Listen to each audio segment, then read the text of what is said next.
qisqa bir şekilde şu Hamas'ın müstakillik görüşüdeki tecrübeler. Bizning qoralliqli yigitlarimizga nurg'un narsa chiqadimdi bu qatimqi urushdan. Biz şu bular 48-yili ishg'oliyat kuchirdi, biz 49-yili. Shuncha bola ishg'oliyatni boshdan kechirdik.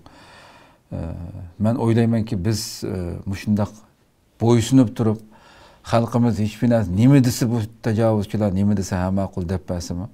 Bu yerdagi Falastin xalqi qatliam qilinib, hozirgi yashamasdan 70 necha yilda bergan qurbonliklarning necha 10 necha yuz hassini biz berdik yani. Timtas bizni yo'q qilyapti bu tajovuzchilar. Biz bular shuncha bola shu tarixdan boshlab hech qanday taslim bo'lmay urush bizdek qurbonlik bermadi. Shunda bir reallik oldimizda bizga nurg'un narsalar chiqdi albatta. Bularning tajribasidan bir ikki og'iz qisqa bir so'z bilan tugatgan bo'lsak. Endi bularning bu tajribasida bir ikki og'iz bir programma tugamaydi ko'pincha. 2 soat minutcha tugamaydi. Evet. Shunda bo'lsa qisqacha bir to'xtalish to'g'ri keladi.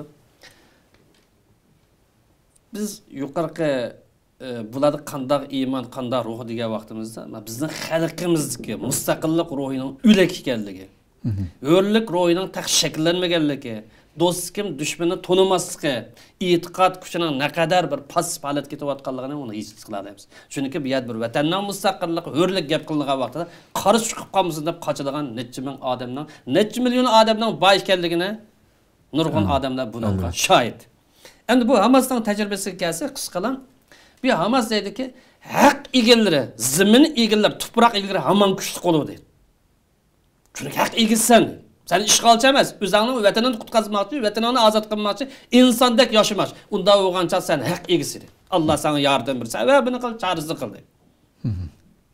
Buni nurg'un onunki nimalarni qarsak bilalaymiz. Ikkinchi ular deydiki, mustaqillik ideyasi g'alaba qilishni ochiqdir. Agar mustaqil bo'lamiz deydigan ideya bo'lmagan bo'lsa g'alaba qilolmaydi. Boshqa o'xshash to'l qurolni topshirib, sen bo'yicha bir saqchilik qilayli, normal turmushimizni kechiraylik degan bo'lsa, bu milliard pul yaqqan bo'ladi. Albatta, ayda kelgan, ayda talab bo'lgan. Necha milliard beraylik, qurolni tashlanglar, cho'nglari Hamasdan sir chiqib kelsin, qag'al normal yozsin. Ammo bizga bo'ysunsizlar, mustamlik Osiyo yashasizlar bir ayt qildi. Mustaqillik ideyasi tiklanmoqcha qalbi qiyg'inolmaydi. Iymon kuchli bo'lgan vaqtida, insonda mustaqillik ideyasi kuchli bo'lgan vaqtida qal'a yiqilib tushsimi, bino yiqilib tushsimi, yo'llik ideyasi chiqib tushmaydi. Insonda iymon kuchli bo'lib qolsa, ideya sog'lom bo'lib qolsa, qal'a qo'ldan kessimi, bino shahar qo'ldan kessimi yoki yiqilib tushsimi, yo'llik ideyasi chiqib tushmaydi.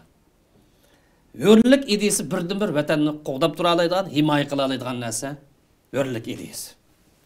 Ammo harakati deydiki va g'azzaliklar vatan millatni ozod qilamiz deydigan bu shehid vermay ozod qilolmaydi.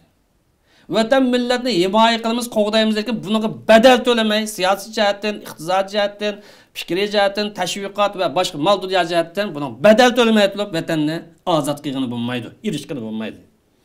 Quruq sapsati bilan, quruq shuar bilan, yana bizning qo'ynoqchilar bilan vatanni ozod qilgani bo'lmaydi. Aqida vatan millatni badal to'lamay turib himoya qilgani bo'lmaydi. Buni amaliyat ko'rsatdi. Bo'labmi bu masala mustamlik bilan mustamlak qilinuvchi ikki taraf orasidagi bir to'qinish, bir urush bo'lib qolsa, bu yerda shehid vermay turib, badal to'lamay turib bu vatanni ozod qilgani bo'lmaydi. Buningdek mahkum millatlarga nisbatan, biz va boshqalarga o'xshash nisbatan hurlik masalasida, adolat masalasida, haqiqat, izzat sharaf masalasida bu badalsiz qo'lga kelmaydi hurlik. Badalsiz hech qanday bir natijaga erishilmaydi. Biz boshqalardan bir dars olamiz, ibrat olamiz, tajriba olamiz, o'zimiz o'xshib ketadigan millatning tajribasini olsak foyda olamiz. Bular mustamlik qarshi harakat qilgan odam qanday natija qozondi, qaysi yerdan foydalandi, xalqaro qonun, xalqaro kuchlardan, bundan foyda olamiz.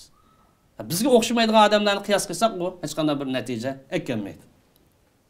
Hamas harakati, ya'ni g'azzaliklar iymon kuchining, sog'lom ideya kuchining, qarindoshlik kuchininki, millat qarindoshlik kuchining, o'zaro o'tinish kuchining, samimiy vatanparvarlikning, yo'llik yo'lidagi jihad ruhining, ilm ma'rifat ruhining va mustaqillik irodasining har qanday kuchning oldida mustahkam tura oladiganligini ko'rsatib qo'ydi. Her qancha ilg'or qurolga, her qancha kuchli narsaga bo'lib qolsin, bu Yahudimi atom bor. Bunlar atgan sarıqları, raktalari isimli chiqib ketdi, necha 4000 dan ortiq, ya 7000 mi? Ammo buldiki bu yuqorqi ruh bilan unga qarshi turadi. Xo'sh. Hepimiz yani qisqartib tugitib etsek, İslami ve Milli Azadlık Hareketi Hamas İsmail Haniye cihat arlığı, can arlığıda İsmail Haniye ve Yahya Sinvar'dan ibaret iki siyasi liderden ayrılıp kaldı. İşgal şehit olacak. Ama bu hareket parçalanıp gitmedi. Bu siyasi köreş keyne çekinmedi. Ma siyasi hareketlerge bulduğun bir dersin. Bu müstakillik görüşü eşim bulmagandek. Xuddi İsmail Haniye badigedek, Yahya Sinvar badigedek üzlüksüz halet davamlaştı. Bu hareket iki liderden şehit oluşuyla arka çekinmedi. Acizleşme kalmadı. Adamlardan bir kısmı çekinmek etmedi. İçki siyasi cidel maceraga, mensep davasıga, yani bir tokunuşlar ona gam kirip kalmadı. Düşman aldık itibarını bu liderden yokup geçiyorlar, yokup gelmedi.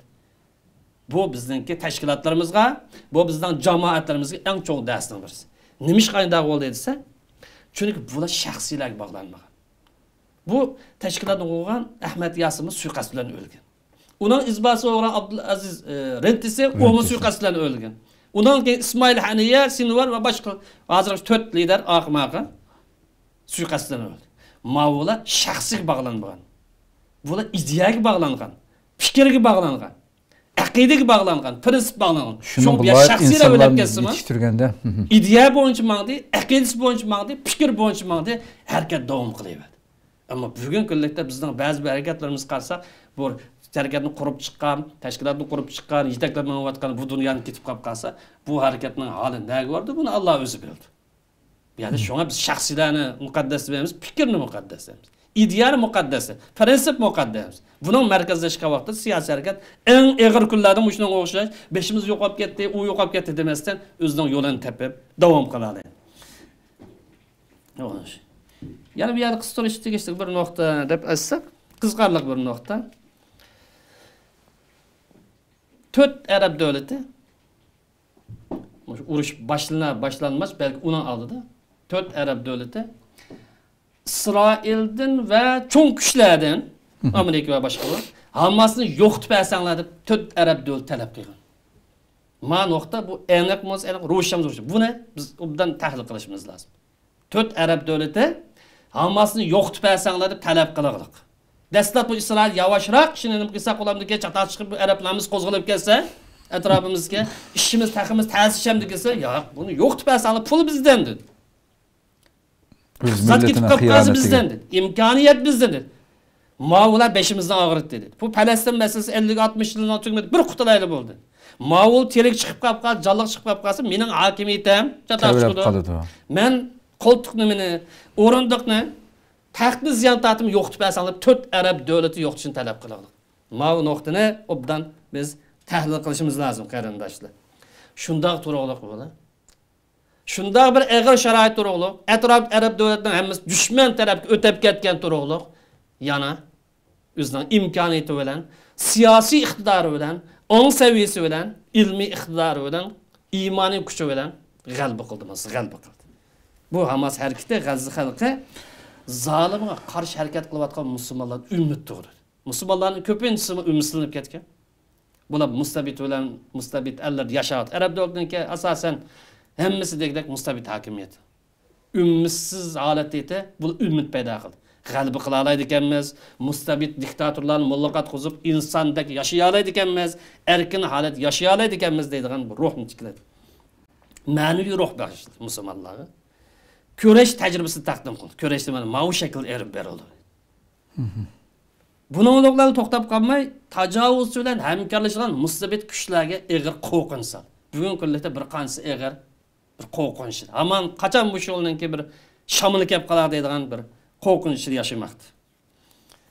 Bir qanchilgan mustabidlar va İsrail bilan kelishimni tuzgan, bularni yo'q hamkorlashib pulni eng og'ir darajada o'sal holatga tushirib qo'ydi.